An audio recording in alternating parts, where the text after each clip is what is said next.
Hello viewers, welcome to my channel English with Rasel. আজকে আমি একটি নতুন ইউনিট শুরু করতে যাচ্ছি। ইউনিট 15, ট্যুরস অ্যান্ড ট্রাভেলস, সফর এবং ভ্রমণ। অনেকে আমাকে আমার ভিডিওতে কমেন্টস করে ফেসবুকে ইনবক্সে এবং এমনকি ফোন করেও আমাকে রিকোয়েস্ট করছেন যেন ইউনিট 12 থেকে ইউনিট 15 পর্যন্ত লেসনগুলো নিয়ে আমি কাজ করি। তো ইতিমধ্যে আমি ইউনিট 12 শেষ করেছি এবং 13 শুরু করেছি। আজ 13 একটি ভিডিও আপলোড দিয়েছি।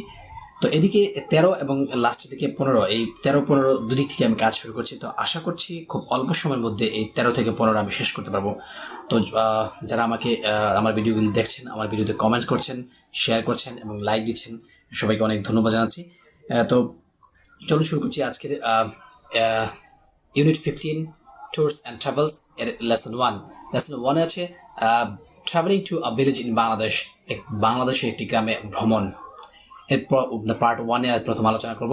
তো চলুন শুরু করছি। We set out on the evening of July 21st. We set out, আমরা যাত্রা শুরু করেছিলাম। set out মানে যাত্রা করা। We set out, আমরা যাত্রা শুরু করেছিলাম on the evening of July 21st, 21শে জুলাইয়ের সন্ধ্যায়। Food was scarce. Scarce মানে হচ্ছে অপ্রতুল, দুষ্প্রাপ্য, মানে পাওয়া যায় না এমন। Food was scarce in the village. গ্রামে খাবার ছিল দুষ্প্রাপ্য, অপ্রতুল। সো তাই আব্দুল প্যাকেট করে নিয়েছিল, বাক্সবন্দি করে নিয়েছিল আ সুইটকেস উইথ 2 loaves, দুটি রুটি সহ, অ্যান্ড সাম টি, কিছু চা, and teens of milk, cheese and jam, এবং দুধ, পনির ও জামের টিন সহ এই রুটি এবং কিছু চা সে প্যাকেট করে নিয়েছিল।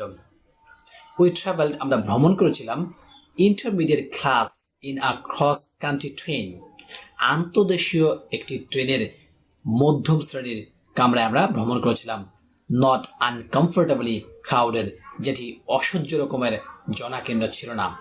এই ট্রেনটি সম্পর্কে বলতেছে, ট্রেন কি নট আনকমফোর্টেবলি ক্রাউডেড, যেটা কি অসহ্য রকম কি অস্বস্তিকর ভাবে এটা ক্রাউডেড ছিল না, জনাকীর্ণ ছিল না।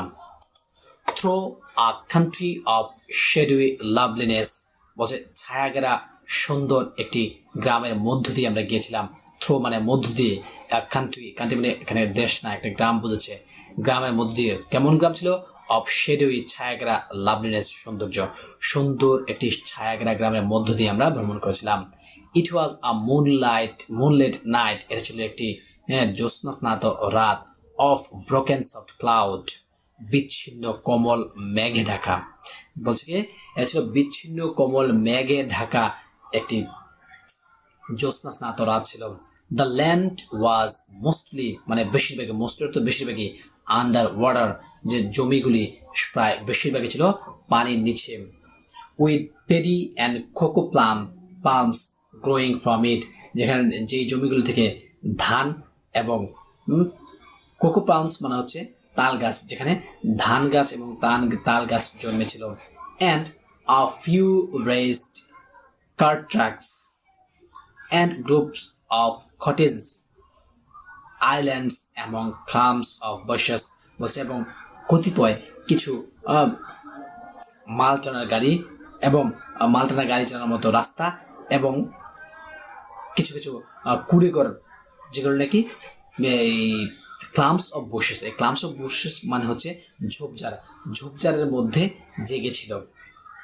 মানে এখানে রাতের বেলা দেখতে মনে হচ্ছে এই দ্বীপের মতো জেগেছিল এই ছোট ছোট কুড়েঘরগুলো এবং যে মাল গাড়ি টানার রাস্তাগুলো।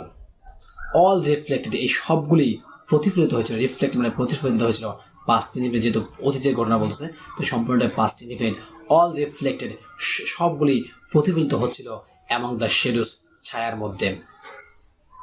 হিয়ার অ্যান্ড দেয়ার, এখানে সেখানে, ওয়াজ দ্য রেড গ্লো, লাল আভা, গ্লো মানে হচ্ছে আভা, লাল আভা অফ কুকিং ফায়ার, রান্নার চুলার, ওয়ার অথবা দ্য ল্যান্টার্ন মানে হচ্ছে লুণ্ঠন, অফ আ ফিশারম্যানস বোট, যে জেলেদের বোটের যে লুণ্ঠনগুলি, ইন ওপেন ওয়াটার, এই বিস্তর পানিতে, এই বিস্তীর্ণ পানির মধ্যে জেলেদের যে নৌকা, সেই নৌকার লুণ্ঠন অথবা রান্না করার চুলা থেকে মাঝে এখানে সেখানে লাল আগুনের আভা দেখা যাচ্ছিল। অ্যাট ডন প্রত্যুষে, ডন মানে একবার সকাল ভোর, অ্যাট ডন প্রত্যুষে উই রিচড আমরা পৌঁছেছিলাম সোনাইমুড়িতে a small canal side station. এখন এই সোনাইমুড়ি বর্ণনা দিচ্ছে, যেটা ছিল একটি ছোট খালের তীরে স্টেশন এবং ওয়াইড ফিল্ডস বিস্তীর্ণ মাঠের মধ্যে, যে বিস্তীর্ণ মাঠের মধ্যে একটি ছোট খালের পারে অবস্থিত একটি ছোট স্টেশন হচ্ছে সোনাইমুড়ি। আমরা সোনাইমুড়িতে খুব প্রত্যুষে পৌঁছেছিলাম। ফ্রম দেয়ার সেখান থেকে উই হ্যাড 8 more miles আমাদের আরো 8 মাইল আছে বাই কান্ট্রি বোট, যা দেশীয় নৌকা দিয়ে যেতে হবে বা গ্রামীণ নৌকা দিয়ে আমাদের যেতে হবে। সাম অফ ইট এর কিছু অংশ অ্যালং দ্য ক্যানাল খাল দিয়ে পাড়ি দিতে হবে।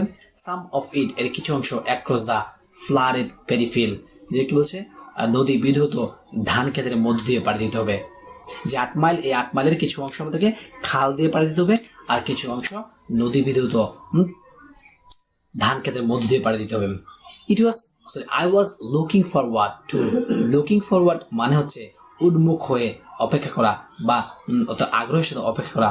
I was looking forward to that tranquil water journey আমি ওই শান্ত, tranquil মানে শান্ত, এই শান্তিময় এই নৌকা ভ্রমণটা এই জন্য আমি উন্মুখ হয়েছিলাম।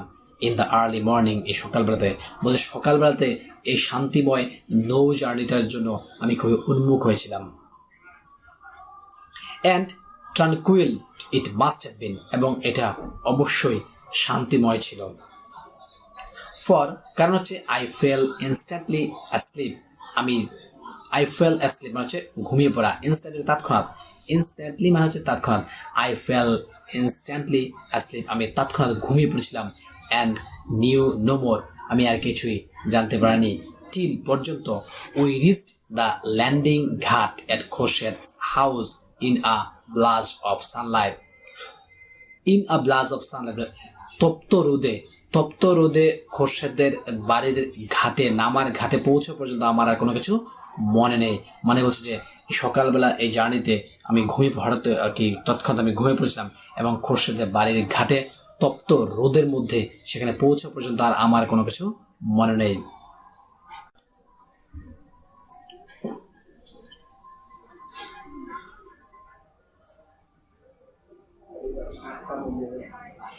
It turned out that এটা ব্যাপারটা এমন শেষ পর্যন্ত এমন হলো, it turned out that মানে এমন হয়েছিল that his letter তার চিঠি মানে খোরশেদের চিঠি saying যে চিঠিতে বর্ণিত ছিল, যে চিঠিতে বলছিল that he was bringing me সে আমাকে নিয়ে আসছে।